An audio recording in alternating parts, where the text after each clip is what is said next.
5.3 Akaun kawalan. Tujuan akaun kawalan. 1. Lazimnya, bagi perniagaan bersaiz kecil, semua akaun termasuk akaun belum terima dan akaun belum bayar direkodkan dalam satu ledger sahaja, iaitu ledger am. 2. Namun begitu, bagi perniagaan bersaiz besar, bilangan pelanggan dan pembekal adalah banyak. Maka, akaun belum terima dan akaun belum bayar perlu dikeluarkan dari ledger am dan dicatatkan dalam ledger yang berasingan, iaitu ledger khas. 3. Ledger khas terdiri daripada ledger akaun belum terima atau ledger jualan dan ledger akaun belum bayar atau ledger belian. 4. Oleh kerana akaun belum terima dan akaun belum bayar dikeluarkan dari ledger am, imbangan duga menjadi tidak seimbang. 5. Maka, akaun kawalan yang mewakili semua akaun belum terima dan akaun belum bayar perlu disediakan dalam ledger am bagi membolehkan imbangan duga yang menjadi seimbang. 6. Akaun kawalan dapat disediakan dalam dua bentuk, iaitu bentuk T dan bentuk lajur. 7. Antara tujuan akaun kawalan disediakan termasuklah: A. Untuk memudahkan jumlah baki keseluruhan akaun belum terima dan akaun belum bayar dihitung. B. Untuk memudahkan kesilapan dikesan sekiranya imbangan duga tidak seimbang.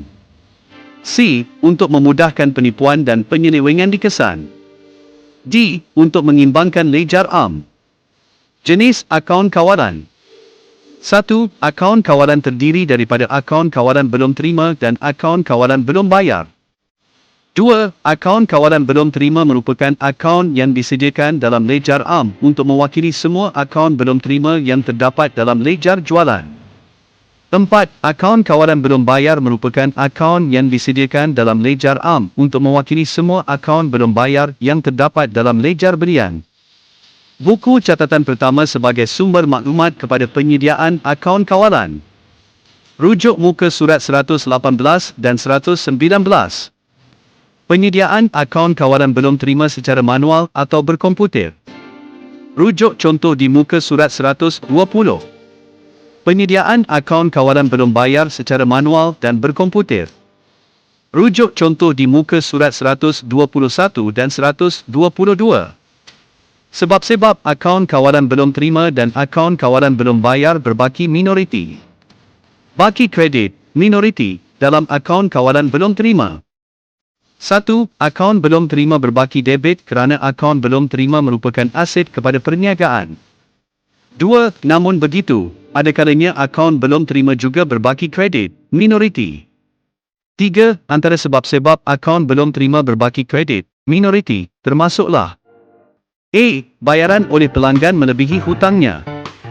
B. Pulangan barang niaga oleh pelanggan setelah hutang dijelaskan. C. Pelanggan menerima allowance daripada peniaga setelah hutang dijelaskan. 4. Baki kredit, minoriti. Oleh mana-mana akaun belum terima ini akan dicatatkan dalam akaun kawalan belum terima. 5. Oleh sebab skim akaun kawalan belum terima mempunyai baki debit dan baki kredit.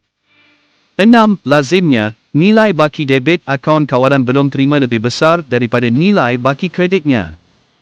Baki debit, minoriti, dalam akaun kawalan belum bayar. 1. Akaun belum bayar berbaki kredit kerana akaun belum bayar merupakan suatu liability kepada perniagaan. 2. Sungguh pun demikian, kadang-kadang akaun belum bayar juga berbaki debit, minoriti. 3. Antara sebab akaun belum bayar berbaki debit, minoriti, termasuklah: A. Bayaran kepada pembekal melebihi hutangnya. B. Pulangan barang niaga setelah hutang dijelaskan. C. Menerima allowance daripada pembekal setelah hutang dijelaskan. 4. Baki debit, minoriti. Oleh mana-mana akaun belum bayar ini akan dicatatkan juga di bahagian debit dalam akaun kawalan belum bayar. 5. Oleh hal yang demikian, akaun kawalan belum bayar turut mempunyai baki debit dan baki kredit. 6. Biasanya, nilai baki kredit akaun kawalan belum bayar lebih besar daripada nilai baki debit. Catatan kontra. 1. Catatan kontra atau pindahan merupakan salah satu butiran penting dalam akaun kawalan. 2. Kontra berlaku apabila sesebuah perniagaan menjual dan juga memberi barang niaga secara kredit daripada peniaga yang sama. 3. Hutang yang wujud akan diselesaikan melalui catatan kontra. 4.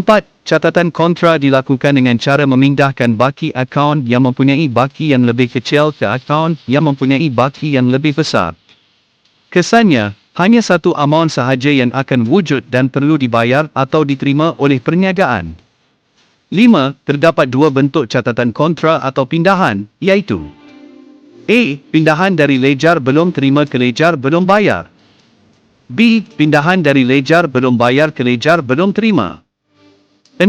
Pindahan dari ledger belum terima ke ledger belum bayar bermaksud baki daripada akaun belum terima dalam ledger belum terima dipindahkan ke akaun belum bayar dalam ledger belum bayar. 7. Pindahan dari ledger belum bayar ke ledger belum terima pula bermaksud baki daripada akaun belum bayar dalam ledger belum bayar dipindahkan ke akaun belum terima dalam ledger belum terima. Rujuk contoh di muka surat 124. Implikasi sekiranya akaun kawalan tidak disediakan. 1. Imbangan duga tidak akan seimbang. A. Imbangan duga disediakan berdasarkan maklumat dalam ledger AM. B. Akaun kawalan belum terima disediakan di dalam ledger AM sebagai ringkasan kepada ledger belum terima. C. Akaun kawalan belum bayar disediakan di dalam ledger AM sebagai ringkasan kepada ledger belum bayar. D. Baki dalam akaun kawalan belum terima akan sama dengan jumlah akaun belum terima dalam ledger belum terima manakala baki dalam akaun kawalan belum bayar akan sama dengan jumlah akaun belum bayar dalam ledger belum bayar. E. Dalam kes mana-mana baki akaun kawalan yang tidak sama dan baki berkenaan dipindahkan ke imbangan duga, maka imbangan duga tidak akan seimbang. 2. Kesilapan perekodan yang berlaku dalam ledger belum terima dan ledger belum bayar sukar dikesan. A. Baki dalam akaun kawalan belum terima akan sama dengan jumlah keseluruhan baki akaun belum terima yang disediakan dalam ledger belum terima. B. Baki dalam akaun kawalan belum bayar akan sama dengan jumlah keseluruhan baki akaun belum bayar yang disediakan dalam ledger belum bayar. C. Sekiranya keadaan tersebut tidak berlaku bermakna terdapat kesilapan perekodan dalam ledger belum terima dan ledger belum bayar. D. Oleh itu, penyediaan akaun kawalan adalah penting sebagai alat untuk mengesan kesilapan merekodkan dalam ledger belum terima dan ledger belum bayar. Rujuk contoh di muka surat 125.